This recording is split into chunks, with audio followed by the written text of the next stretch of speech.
तो आप ओडिशा के बारे में तो कुछ बताइए कि साथ में है या नहीं साथ में, अलग अलग लड़ रहे हैं कि साथ में लड़ेंगे। पांडियन जी यहाँ आए थे, उन्होंने कहा कि सब प्रधानमंत्री के हाथ में है। अभी तय नहीं हुआ है, राष्ट्रीय अध्यक्ष जी हमारे तय करेंगे, परंतु इतना निश्चित है कि हम उड़ीसा में हमारी स्ट्रेंथ बहुत बड़ी करने जा रहे हैं। उड़ीसा की जनता का मोदी जी के प्रति जो प्यार है वो हमारे कार्यकर्ता बिल्कुल उष्मा के साथ और विनम्रता के साथ उसका स्वीकार भी करते हैं, इसको फील भी करते हैं। सीटें बढ़ेंगी पिछली बार से लोकसभा चुनाव में, और विधानसभा में क्या होगा? निश्चित रूप से विधानसभा लोकसभा दोनों में बड़ी बढ़ोतरी होगी और चुनावी पंडितों की गिनती से कई गुना ज्यादा सीटें भारतीय जनता पार्टी जीतेगी। उड़ीसा में सरकार बनाने की हालत में हैं आप लोग? कुछ भी हो सकता है, पहले तय हो जाए कि हम साथ में जा रहे हैं या अकेले जा रहे हैं। साथ में जाएंगे तो बीजू बाबू नेता है, तो स्वाभाविक रूप से हम साथी के रूप में लड़ेंगे। अकेले जाएंगे तो हम सरकार बनाने के लिए ही लड़ेंगे। पांडियन जी ने एक अच्छी अजीब सी बात कही। उन्होंने कहा कि देखिए, सेंटर में बीजेपी को बीजेडी की जरूरत नहीं है और स्टेट में बीजेडी को बीजेपी की जरूरत नहीं है। क्या इस बात से आप सहमत हैं? देखिए, गठबंधन हमेशा जरूरियात के आधार पर नहीं होता। हमें ढेर सारी पार्टियों ने ये पूरे 5 साल में राष्ट्रीय हित के जो मुद्दे थे, इसमें इश्यू बेस्ड समर्थन पार्लियामेंट में दिया है। चाहे 370 हो, पहले चाहे जीएसटी करना था, चाहे बॉन्ड हो। बॉन्ड भी कांग्रेस ने विरोध नहीं किया था जी, उस वक्त नहीं किया था जी। मगर इश्यू बेस्ड समर्थन हमें ढेर सारी पार्टियों ने दिया है। और मैं मानता हूं कि ये लोकतंत्र की खूबसूरती है कि विरोध हर मुद्दे पर नहीं होता है। जो मुद्दा देश हित में होता है, इसका समर्थन इरिस्पेक्टिव ऑफ पार्टी पॉलिटिक्स करना चाहिए, सबने करना चाहिए। 2 प्रदेश जहाँ पे चुनाव इंटरेस्टिंग हो सकता है वो है बिहार और महाराष्ट्र। थोड़ा उस पर बात करूँगा। बिहार पे आपने फिर एक बार, पलटू राम जी तो पलटी मारते रहते हैं, इस बार आपने भी पलटी मारी और उनको आपने 16 सीटें दे दी। देखो भैया, हमने नहीं मारा है पलटी, नीतीश बाबू हमारे साथ ज्वाइन हुए। हम तो जहाँ थे वहाँ ही थे जी। हम गंगा किनारे वो पलट थे, के वापस फिर आ हम गए। गंगा किनारे ही थे, गंगा किनारे ही रहे, कोई हमारे साथ आकर मिला पर 16 सीटें उनको दे दी आपने। नहीं। वो तो बिहार यूनिट का नेगोशिएशन का जो नतीजा है वो आपके सामने है। हम पहली बार नीतीश कुमार जी से ज़्यादा सीटें लड़ रहे हैं जी। बड़े भाई की भूमिका में आए हैं, वो हमारे लिए बड़ी बात है। और मुझे विश्वास है कि हम बहुत अच्छी तरह से बिहार में विजयी हों। 5 सीट चिराग पासवान जी को दी, पर पशुपति पारस को आपने डंप कर दिया। कोई उनके संग भी समझौता हो सकता है? अभी उन्होंने रिजाइन भी कर दिया आपकी मंत्रालय मिनिस्ट्री। अब समझौते की गुंजाइश नहीं रही, कम रह गई है, लगभग नहींवत है। अच्छा था अगर परिवार पूरा साथ में आता, मगर ठीक है भाई। अभी आप बड़े भाई के रूप में यहाँ आए हैं, तो क्या विधानसभा में भी बड़े भाई के रूप में ही आएंगे और मुख्यमंत्री का चेहरा भारतीय जनता पार्टी का होगा? अभी कुछ नहीं तय नहीं। हमें लोकसभा का चुनाव है, 370 और 400 के लक्ष्य के लिए सब लोग लगे हैं। विजयी होने के बाद आगे का रणनीति हम बनाएंगे। इस बार देखा है बिहार में आपने और छोटी पार्टियों को भी साथ में ले लिया। यही रुख जो है महाराष्ट्र में भी देख रहे हैं। अगर महाराष्ट्र में देखें तो आप पहले आप शिंदे जी को लाए, उसके बाद अजीत पवार आए, आज कल आपसे राज ठाकरे भी मिलकर गए हैं। तो कितनी सीटों का आपको, पिछली बार 41 सीटें थी आपकी 48 में, क्या उससे ऊपर हम जा सकते हैं? 41 से ज्यादा सीटें महाराष्ट्र में जीतेंगे। और ये जो घमंडिया गठबंधन प्रचार कर रहा है, पार्टियां तोड़ी, पार्टियां हमने नहीं तोड़ी है। शिवसेना तोड़ने का काम उद्धव ठाकरे के पुत्र प्रेम ने किया है। अगर वो एकनाथ शिंदे को उनका उचित सम्मान देते तो शिवसेना न तोड़ती। और एनसीपी तोड़ने का काम शरद पवार जी की पुत्री प्रेम ने किया है। अगर वो अजित पवार को उनका उचित सम्मान देते तो आज वो उनके साथ ही होते, हमारे साथ थोड़ी ना आते। वो तो सरकार में थे सब। मगर जब आप पुत्र पुत्री के मोह में अंध हो जाते हो तब पार्टियां टूटती है। इसका आरोप हम पर नहीं लगाना चाहिए। कितनी सीटों पर लड़ेंगे आप? 30 के आसपास आप, क्या क्या डिवीजन हुआ है? अभी तय नहीं हुआ है, मगर स्वाभाविक रूप से महाराष्ट्र में हम सबसे बड़ी पार्टी होगी। और उसके बाद शिंदे, और उसके शिंदे सेना, और उसके बाद अजीत पवार। हाँ, कमोबेश यही होगा। कह रहे हैं लोग कि 30 नंबर के ऑफ लगभग नंबर ऑफ सीट अभी तय नहीं हुई। पंजाब में क्या है? अकाली दल से कभी हाँ कभी ना बातचीत, कहीं कोई एग्रीमेंट कुछ हुआ है? कैप्टन अमरिंदर सिंह और देखिए, ये आप जिस तरह से सवाल पूछे, कभी हाँ कभी ना, कभी हाँ कभी ना है ही नहीं। अभी नेगोशिएशन चल रहा है, तो नेगोशिएशन में तो एक ऑफर होती है, हम काउंटर ऑफर देते हैं, वो काउंटर ऑफर देते हैं, हम ऑफर देते हैं, ये चलता है। इसको हाना में नहीं देखना चाहिए। तो उम्मीद है कि मुझे लगता है 2-3 दिन में स्थिति स्पष्ट हो जाएगी।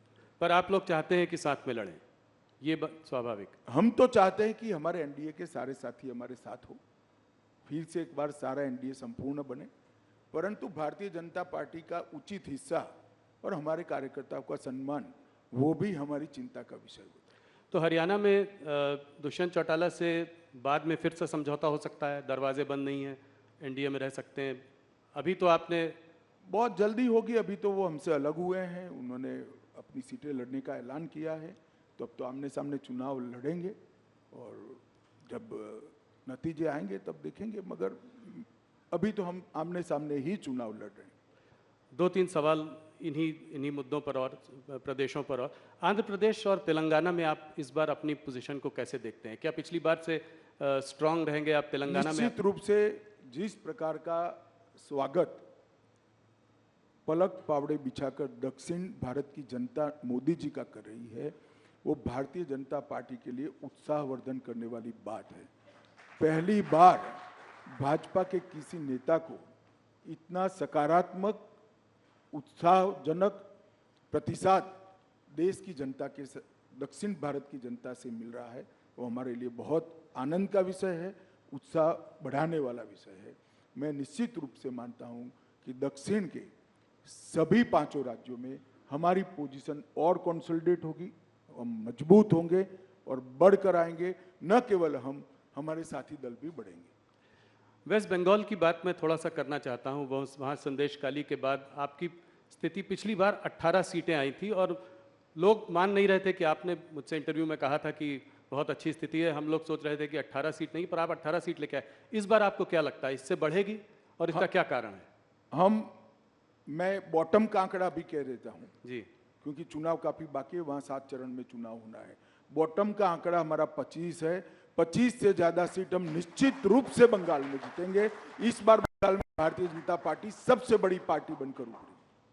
25 सीटें, बड़ा वो है। 25 से ज्यादा। 25 से ज्यादा। तो ये कैसे होगा? ये आपका जो साउथ ईस्ट बंगाल में जो है आप काफ़ी वीक हैं। पिछली बार आपको शायद सिर्फ 2 ही सीट मिली थी वहाँ 18 सीटों पे। वो एरिया जो है वो आपके लिए बहुत अहम है, कोलकाता, हुगली, 24 परगना, हावड़ा। तो वहाँ पे कैसे करेंगे ये? वहाँ पे आपका संगठन भी उतना शायद स्ट्रांग नहीं है। देखिए, 2017 से भारतीय जनता पार्टी ने लगातार पश्चिम बंगाल में संगठन का भी विस्तार किया है और चुनावी सफलता के आंकड़ों में भी विस्तार किया है। 2017 से लगातार हम बढ़ते ही जा रहे हैं। विगत विधानसभा चुनाव की मैं बात करूं, हम 2 लोग थे, 77 हो गए, बहुत बड़ी जंप है। Congress 0, communist party 0। आज prime opposition Bharatiya Janata party वहां बनी हुई है। हमारी 2 लोकसभा की सीटें थी, 14 में, 19 में 18 हुई और इस बार हम 25 से काफी आगे निकलेंगे, ये मेरा विश्वास है। बंगाल की जनता 1 करोड़ों रुपया जो पकड़ा गया है, इसमें ईडी पर सवाल नहीं उठाती है, ममता जी पर सवाल उठाती है कि रुपया कहां से आता है, रुपया किसका है। ये रुपया बंगाल की गरीब जनता का रुपया है भैया। वहां पर मोदी जी की योजनाएं नीचे नहीं पहुंच रही है। डर है उनको कि इस योजना से मोदी जी लोकप्रिय हो जाएंगे। क्या दोष है बंगाल के गरीब लोगों का? क्यों 5 लाख तक का उनको स्वास्थ्य की सुविधाएं नहीं मिल रही? क्यों अनाज उनका काला बाजारी में बेचा जा रहा है? क्यों नल से जल की योजना वहां ठीक से इंप्लीमेंट नहीं हो रही? क्यों अब तक सीए से इनको महरूम रखा गया? केवल और केवल वोट बैंक की पॉलिटिक्स के कारण और भ्रष्टाचार के कारण। भ्रष्टाचार उनका उजागर हो चुका है। बंगाल की जनता के सामने ममता जी एक्सपोज हो चुकी है। एक महिला मुख्यमंत्री के शासन में जिस तरह से संदेश खाली में सालों तक बहनों माताओं पर अत्याचार होते रहे और उनके पार्टी के नेताओं के द्वारा होते रहे, सुप्रीम कोर्ट और हाई कोर्ट को दखल करने पड़ते, तब जाकर अरेस्ट करते हैं। शर्म आनी चाहिए। ईडी पर भी हमला हुआ था। ईडी पर हमला तो छोड़ो भाई, अलग बात है। मैं जिन्होंने वोट दिए वो बंगाली माताओं बहनों की बात कर रहा हूं। उन पर आपके पार्टी के नेता अत्याचार करे, आप उनको अरेस्ट नहीं कर रहे हो, और हाईकोर्ट ने ऑर्डर करने पड़ते हैं। जी। बंगाल की जनता ये सब जानती है। मेरा तो बंगाल की माताओं बहनों से करबद्ध निवेदन है कि इस बार शक्ति का परिचय राहुल के साथ साथ ममता जी को भी करा दो। इस बार मोदी जी कश्मीर काफ़ी दिनों बाद गए, आर्टिकल 370 रिपील होने के बाद उनकी बहुत बड़ी सभा हुई वहाँ पे। क्या आप लोगों को उम्मीद है कि वहाँ चुनाव में आप लोग अच्छा करेंगे? कश्मीर वैली में कोई अकाउंट खुलेगा?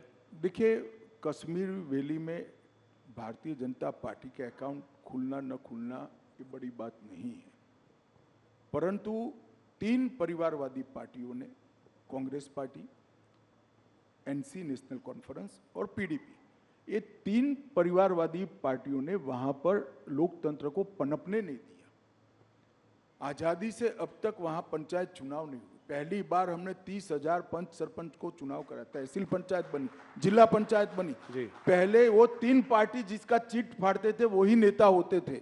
मैं घाटी के मुसलमान भाइयों बहनों को कहने आया हूं कि आप कृपया, अगर चाहते हैं कि जमहूरियत पाताल से नीचे तक चली जाए, लोकतंत्र पाताल से नीचे चली जाए, इसके मूल पाताल से नीचे जाना है, तो ये 3 परिवारवादी पार्टियों को साफ कर दो।